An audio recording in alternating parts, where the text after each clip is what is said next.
Cancer rising. How you doing, Cancer? This is your reading for Saturn in Aries, but we're only going up to when it goes retrograde, which is the 12th or the 13th of July, depending on what part of the planet you are currently residing. My name's Chloe. I work with card divination, astrology, and as you just heard, and as you can see, I channel a multi-dimensional energy through my body, both in the form of physical and vocal light language. All of this brings in healing, attunement, and activation codes to the messages that are going to come through for you today, my loves. Now, I read for the rising signs. So for those of you who do not have Cancer in the first house, look to the house it does fall in. In your natal chart, look to the themes of that house, and you want to apply those themes along with all the other meaning you've got going on in the sign of Cancer to the messages that come through here. It'll be as if that Cancer energy, wherever it falls in your natal chart, has now energetically moved to the first house. So the astrology for the rising sign will always still link in. You've just got to add on your natal chart meaning on top of it. For example, I have Cancer in the 12th house with my EQ, which is the equatorial ascendant, right, from the time of birth. So I'd apply all of that meaning to what wants to come through here in this reading. As always, take what resonates, leave what doesn't. The moon is in Cancer right now. The midheaven is conjuncted, so we're getting strong Cancerian energy show up. So before I kick off with your reading, my lovely Cancers, there is a collective reading. That's where I've broken down Saturn in Aries, Saturn, Aries, the combination of the two, as well as the astrology of the exact moment of the ingress that happened on the 24th or 25th of May. Again, depending on what part of the planet you're on, because we're getting a lot of transits at the moment that are happening around 4:30, which I'm going to bring in actually into a video, because that is kind of the witching hour. Like, a lot of people do a lot of meditation around 4 o'clock in the morning, right? That's when we get the clear downloads. Hadn't thought about that. So yeah, I break down the astrology of the exact moment and how everyone's talking to each other, and that forms an energetic blueprint that we're then working with up until Saturn goes retrograde, and then another chart will be relevant for that part of the cycle. Pull collective tarot, again, really go into Saturn in an Aries and Saturn in Aries in a lot more detail, and channeled messages came through. So if you want a deeper understanding of what's going to show up here, pause this video, go watch the collective, and then come back to tap back in to the Cancer, how it's affecting the Cancer area of your chart. It just brings more depth and nuance to your understanding of what on earth is going on, and this year is packing all the punches. Let's be real. So we are going to get one card from this deck, which I predominantly use for Pisces, because the images are so beautiful and I lean more into the imagery than necessarily the traditional ways of interpreting tarot. And this is because Saturn is going to retrograde back into Pisces, so it hasn't finished its whole Pisces cycle. And then this card is going to be, what is Saturn bringing from Pisces into the Aries transit that's helping facilitate the Saturn's little sojourn in Aries, because these two signs are very interlinked this year, which is why the karmic clearing is next level. Everybody breathe, it's going to be okay, it's worth it. And then we're going to get two cards from here, as well as the card at the bottom of the deck. And the first card is going to be, what's the activation code that's come in with this Saturn transit that's unfolding? What's the agenda of Saturn? What Saturn's up to, the most integrated and expansive agenda. And that way you can apply it to all the nuances in your life, the good, the bad, the beautiful, and the ugly. And Saturn is a bit of a difficult transit, so this is what's behind it. It helps us zoom out and get a higher perspective. I know I'm speaking really fast. It is Gemini season. And today we had the Sun, Mercury, Cazimi. Today is Friday the 31st, so you might want to see what shift and change happened today for you when you watch this video. We're also going to get a card that goes with the activation code, how to amplify that code, what to focus on in this little journey up until the 12th and 13th of July. So those are the tarot. We've also got 3 oracle decks that we're working with in this transit, which just the readings have been next level, and I've only done 2. You're the third. So Cancer, my love, where is this happening for you? Well, this is happening, and I'd forgotten about this because my brain tends to not connect the dots until the very given moment. This is your 10th house of life path and career. And at the moment, Cancer is a Libra rising at the moment at the time of recording, and Cancer's up in the 10th house with the moon and the midheaven, so this is brilliant, perfect timing. That's one of the main themes around the collective reading, and I go into sort of the big archetypal energy of what's going on with Saturn in the sign of Aries. Anyway, right, 10th house, a life path, career doesn't have to be your life path, it can just facilitate it.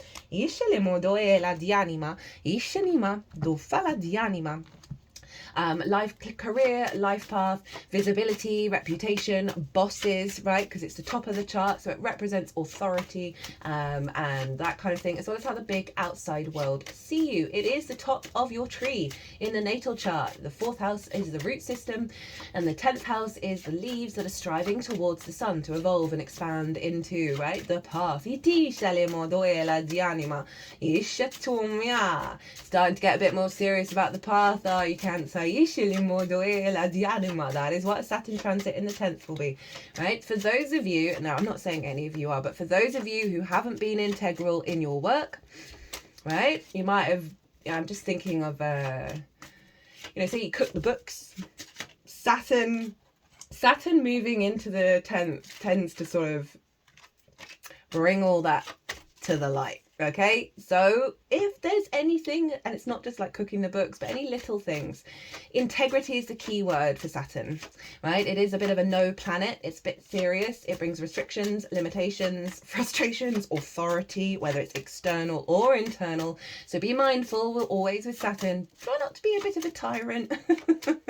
Okay, but basically it's also commitment. It's responsibility, due diligence, cause and effect. Think of when Saturn went retrograde in Pisces and that submarine imploded under the sea, because no one listened to all the safety checks that they did, right? All the reports that were saying, hey, work needs to be done on this. This should not go into action, and they didn't do it, and there were consequences. That is literally the perfect representation of Saturn, right? And the consequences thereof. So you've got to get right with the path. You've got to get right with your own integrity, with your commitment to your path in this incarnation, but it's your path, nobody else's. That's the Aries energy. You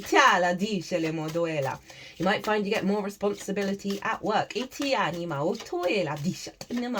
right? A real more sense of commitment and dedication. There may be people in your life that represent older generations to wherever you're at, that are either potentially providing sort of challenges or support and wisdom and all of that good stuff. Do it. Trust and believe that any test that comes your way in regards to Saturn is serving your longer term goals. Saturn is about structure and making things real. It knocks down foundations, shaky foundations, wherever it is, that aren't going to serve you for the next 30 years, because we're not going to have this transit for another 30 years.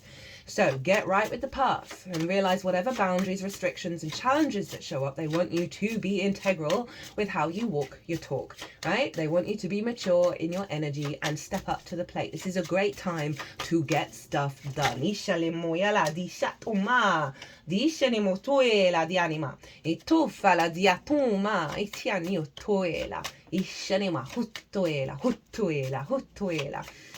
It's a very, very powerful transit. It's in an angular house. So angular houses are 1st, 4th, 7th and 10th.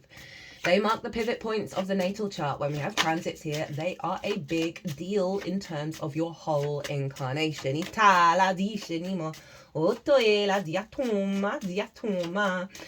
So this is the little mini ingress that Saturn is making. It's clearing, shaking some foundations down, showing you your empowerment, your sovereignty of your agency, right? Aries energy. Conjunct Neptune and Ceres. I go into a lot more detail about this in the collective reading, which essentially is kind of softening a lot of the Aries energy. Right? The main energy is there is no war, there is no conflict, right? And that is the inner war within yourself. That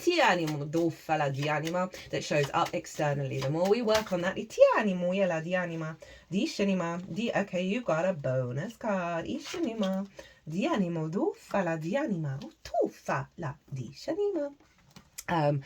what was I saying? Yeah, Neptune, bringing divine love in.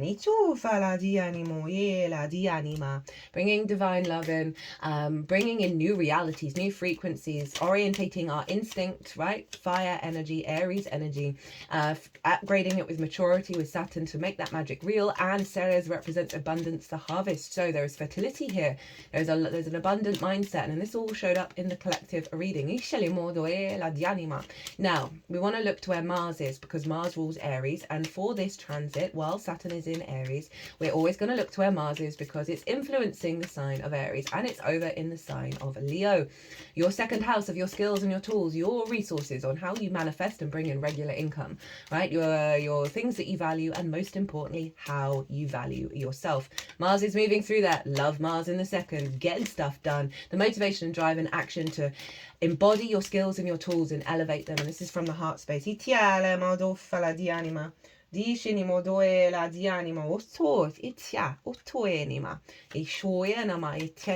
we just feel like there's 3 for this deck.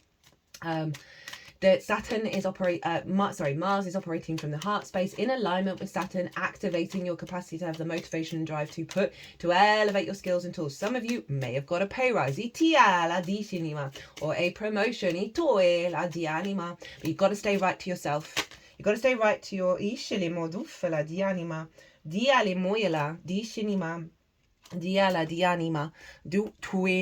basically really got to figure out what are your morals, what are your understandings of cause and effect, and the awareness of the consequences thereof, and stepping up to the plate, right? Being the adult in the room.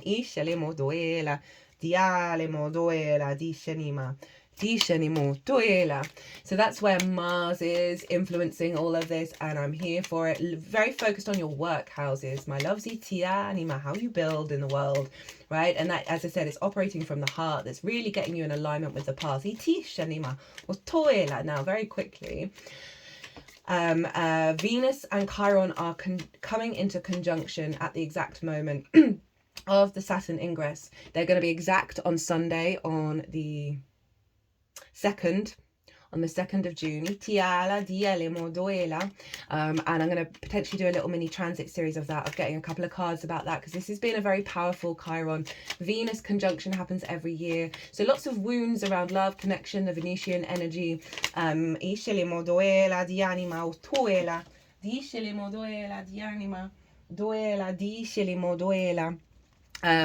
And it's I talk about it in it's either the Gemini New Moon Oracle reading. I'm going to talk more about it, but obviously that conjunction is going to pass for us, but it's locked into this little mini bit of the Saturn transit. So there is something around transmuting your deep love, your truth of your love, and your creative energy and your passion and your drive for the path. Any wounds or any blocks around that being transmuted into wisdom and turning you into a bit of a master teacher. So that's really beautiful, but there might be certain situations and lessons that come up in this cycle that are helping you go even further and deeper into the wisdom of it all. The moon is in Taurus, which is in your 11th house of hopes and dreams, friends, groups and alliances, and reaping the benefits of your 10th house. So your intuition, right? Your needs are being met with the work that you're doing in the 10th. You're going to be guided towards your long-term hopes and dreams in this regard, right? So there's a real sense of the moon is in her exaltation. We happen to have that card here in the Oracle cards, which will be the last reading that goes out in this transit. That is really elevating your game of feeling good in the 3D world in alignment with your agency. Right, Saturn rules Aquarius and Capricorn. 7th house of one-on-one relationships. So it's always influencing wherever it is, these two signs, these two houses. Capricorn, one-on-one relationships, business partners, clients, intimate friends, therapist, long-term committed romantic relationships, as well as your relationship with source. So whatever's going on with the path is having a knock-on effect of the important relationships in your life, whether they co-create with you or whether they fall away because they no longer serve the path, right? Maybe highlighting one-on-one relationships in terms of bosses, right? And coming to a state of authority within yourself without diminishing the authority of others and keeping in harmony. But there may be some discord, right? That helps you to get to that process of realizing there is no conflict. Aquarius, 8th house, relationship dynamics, as well as the resources of the outside world, right? Working with the resources of the outside world, as well as sort of one-off chunks of resources coming your way, as well as relationship dynamics. It's also a very psychic house. It's your relationship dynamic with source. It's the resources of source. So Saturn is saying, right, we're influencing certain relationship dynamics in your life that may have blocked the path, may have blocked your confidence, right? As well as potentially bringing in, because you may have more to do at work, there may be more interaction with the outside world and the resources thereof that are part of this dynamic. You may also get a bonus or a commission during these cycles. But it's really maturing your relationships in your life, right? That are in alignment with the path. Look to where your Saturn is in your natal chart. Look to the house that it's in, the themes of that house. Those themes are going to always be activated wherever Saturn is. Also look to where your Mars is, because where your Mars is always influencing Aries, and so that's going to add 2 little layers. You can go even deeper into the layers of it all, obviously. Astrology is insanely complex. But that will just give you a little bit more of a personal understanding of the layers of how this is showing up in your own life. Right, let's get into the cards. So first up, what is coming through from Pisces to help support? And Pisces is in your 9th house of perspectives. It's going to move back in there. This is how you map yourself out in the world, right? This is your philosophies, connection to book religion. It's how it's mastery of something, and therefore sharing that information because it's linked into teaching. It's all about perspectives, elevation of perspectives, connecting to your true perspectives, as well as sharing them. We're not here to change people's minds. That's entirely up for them.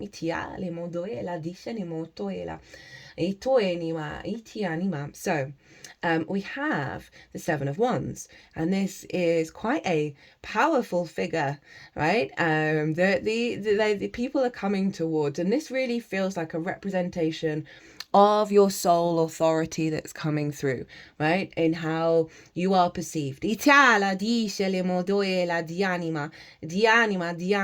what I feel, right, even though these figures, right, there is no fight, right? There might be people that would have normally have come towards you and just been gunning for you, right? This is just one message. There are more here. That all of a sudden, that like your frequency is showing up a lot more in your power and a lot more linked into your path and the solidity of that. That all of a sudden they're like, oh yeah, let's go. And then they get around your energy and they're like, oh no, we're not doing battle here. And instead, seek wisdom, seek advice. That's the other part of the message, that there's going to be more and more people that are drawn towards you because of this upgrade in your perspective on a frequency level that you're putting to practice in regards to the path, whether it's in your career or simply that your understanding of how to walk your talk. That it's drawing others towards you. Whereas before there may have been conflict. And now that's really shifting because they're realizing you're not to be messed with. And they're seeing then the resonance of your frequency is worth connecting to rather than doing battle with.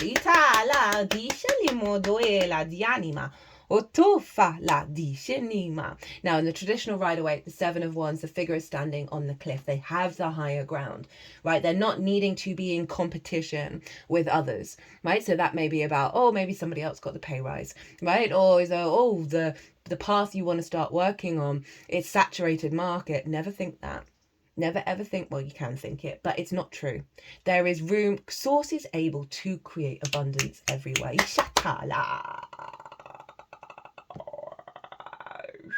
Yana. Okay, what is, completely forgotten what all the cards are.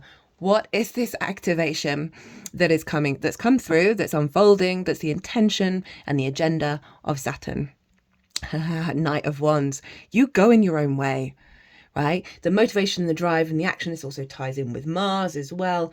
You know, Venus is getting involved, right? All this fire energy. You embodied, this is a Sagittarius energy, and it's interesting because of Neptune, right? Of Sagittarius can be very sort of seek the truth, right? And Neptune's revealing to us a deeper mystical truth of your path, right? And how you walk your path. and the embodiment of it, and the motivation and drive and action and get up and go to do this, right? And champion your inner fire, right? And this sort of courage that you're having to go your own way, go your path, follow your truth, follow your vibrancy, follow where there's life force. It's such a simple energy for the 10th house of like having the drive, having the passion, having the courage, the determination to do the damn thing, right? And be really empowered in that, right? And lots of movement, lots of courage. Oh, I forgot you got a bonus card. So this is how to amplify, how to really facilitate this Knight of Wands. 8 of Wands, Queen of Pentacles. So nurturing, loving, caring, right? Bring depth and nuance, cultivate how you build in the world, right? This is very material, so it's a perfect for the 10th house, right? But she gives good advice. So there is this element of, yes, this is very sort of go, go, go, go, go, but also give yourself rest, take care of yourself, feed yourself, cultivate, right? Give yourself a little bit of yin energy, right? Give yourself some time. If you've got a bright idea, maybe go and brainstorm with yourself, write things down, really sort of bring, as I said, bring more depth to what's going on, because she's very wise, the Queen of Pentacles. It's very grounded energy. And I'm not saying don't fly away with the instincts, because we've got to really trust those instincts, but it's also saying you've got to back that up with a sense of cultivation, right? With a sense of building energy. And we've got the 8 of Wands. Again, it's sort of a bit contradictory in their energy, which I'm really enjoying, that frequency of being very mature in the way that you're working with things. And then, because I think you're going to get a lot of clues and signs of when this is the best time to do this, right? When is the best time to activate the Queen of Pentacles? I want you to observe also in case you get burnt out, right? In case you're too fire, right? Allow there to be a part of yourself that is always the Queen of Pentacles that's hanging out inside of you, going, okay, wait a minute. No, you need to go and cook yourself a meal. You need to rest. You need to pause. Otherwise, you're going to burn yourself out. And what's the point of that? It doesn't serve you in the long term. She's got your back, right? So you want to manifest that energy within you, because what's right for you is always going to come towards you. This feels like get out of fear. Get out of fear of like needing to do all the things or certain plans, and certain alignment is around you. This happens to be Mercury in Sagittarius, right? So there's a real sense of an activation coming in that's very grounded. They're wanting you to then magnify it and trust the process. There may be certain moments where there's pause in this cycle. There may be certain times that you've got an idea, but there's just an inkling that you shouldn't act on it yet, right? Let it go and cultivate. If you have the instinct to cultivate it, because the right time will come up, and you don't have to worry, you don't have to plan. It's in alignment, right? I hope that makes sense. So there's a sense of having the idea, having the inspiration, and really being an observance of what your body's telling you, what your instincts are telling you. You can tell the difference when we go into hyper sort of stimulated, overworked, like frenetic energy. Then that's when we sort of, oh no, I need to take care of myself. Or there may be certain things where you're like, oh, wait a minute, I've got that idea that feels really good, but there's something within you like, oh, it's not quite the right time. And in those moments, that's the time to cultivate. That's the time to really bring depth and nuance to your ideas, so it's practical, so you can build it with that Queen of Pentacles, because then the right time will come up. At the bottom of the deck, we've got the Page of Cups. Imagination, creativity, lots of new ideas, lots of new ways of thinking, and lots of new ways of communicating. Very sort of, this is a Pisces card. This page is talking to a fish, and that fish is talking back. Very Neptune energy, bringing in a lot of bright ideas, a lot of inspiration along the path. It's also kind of highlighting you're embarking on a bit of a new spiritual journey when it comes to the path, right? And you're not jaded so much, because pages are very useful. They've just got in the court. They're very excited about everything. And so I really like that with the Knight of Wands of, you know, we're dealing with a lot of fire and water this year, of really allowing your love and your imagination and your emotional body to play a very prominent role in pairing with those instincts, right? You've got to feel satisfied, you've got to feel sated. And so this is really beautiful in terms of a lot of divine inspiration and embodiment of that divine inspiration. Whereas you may have been very blocked from certain frequencies because as we get older, we sort of get worn out and burnt out, and like we don't expect miracles. We don't think all the good things are going to happen. This isn't about projecting that into the future. It's simply about being open to what's coming towards you, because with that Neptune energy, you're getting a lot of ideas and a lot of inspiration around the path, and they want you to play with it, not to take it too seriously, right? You trust your instincts will let you know which idea, which thing is gonna, you know, at the right time is gonna start to manifest.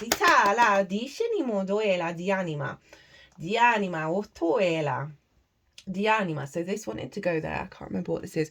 We've got boundaries, right? I like that, right? So it's that sense of giving yourself what this feels like is giving yourself certain spaces in the day, in your week, right, where you can, you know, she's in this forest, right? Oh, you can disconnect. This is very much about honoring your frequency and your needs, right? In this process with Saturn, you know, knocking down foundations, not people pleasing, not losing your emotional body because what may be going on, because trust in the process, and really cultivating your inner frequency, your inner fire of you walking your own path, right? And I feel like this is honoring, you're going to be honoring your own energy, which is going to allow more reciprocity with source to come in, that's allowing the activation, that's strengthening whatever then does come in, is serving your frequency and not what's external to it, right? So that might be old parental wounds of what your career should look like, right? Whether you've moved past them or not. That's just one example in terms of you're doing you. We have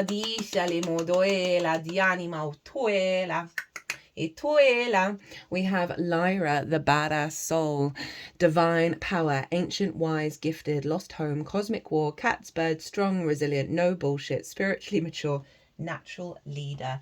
Yang, let's see what they want to say about Lyra. You're a badass soul. And that's what I feel, I went for that card after this one, that it's going to serve you to help you reconnect back to your original instincts, which is what we're all doing right now with all this Aries energy.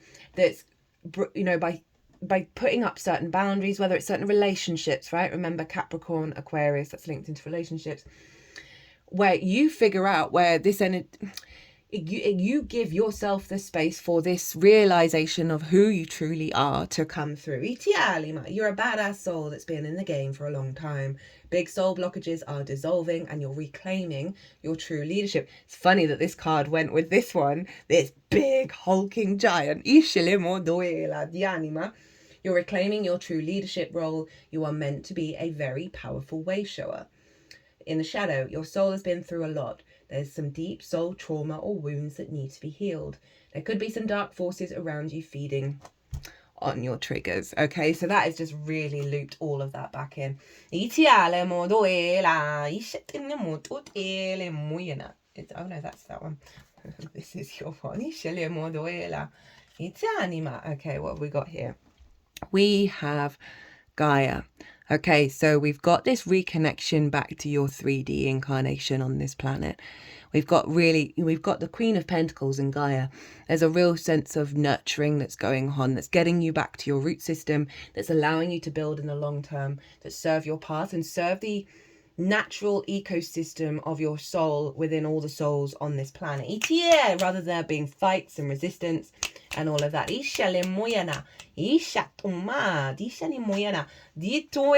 then we have sensuality, right? This is what I like about this, is this reconnection to the path and how it activates a level of pleasure in all things, right? This sense of feeling, and that's Taurus. Excuse me. Oh, that was coming out, clearing the throat chakra, especially as I was kind of a bit nervous of talking about this, right? You know, sort of old book religion, puritanical nonsense coming through. That said, like, when you're in your pure flow state, Right, Moon in Taurus energy influencing this. When you're in your pure flow state, when you feel connected via that Gaia card to everything, it's as if think of the the Sufi mystics who talked about God as if God was their beloved, right? And seeing the beloved in everyone. That's what this feels like, because then you're in that space of deep connection without it being, I don't want to say offensive. I think people can get it really twisted because we've got such a focus on sex and reproduction that we dismiss the fact that we can find sensuality in the whole of life, and I think that's often why we're so stunted. That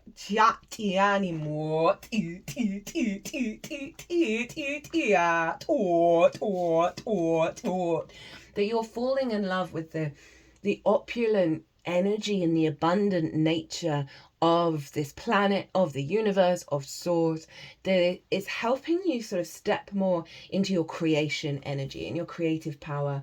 Ishanyana.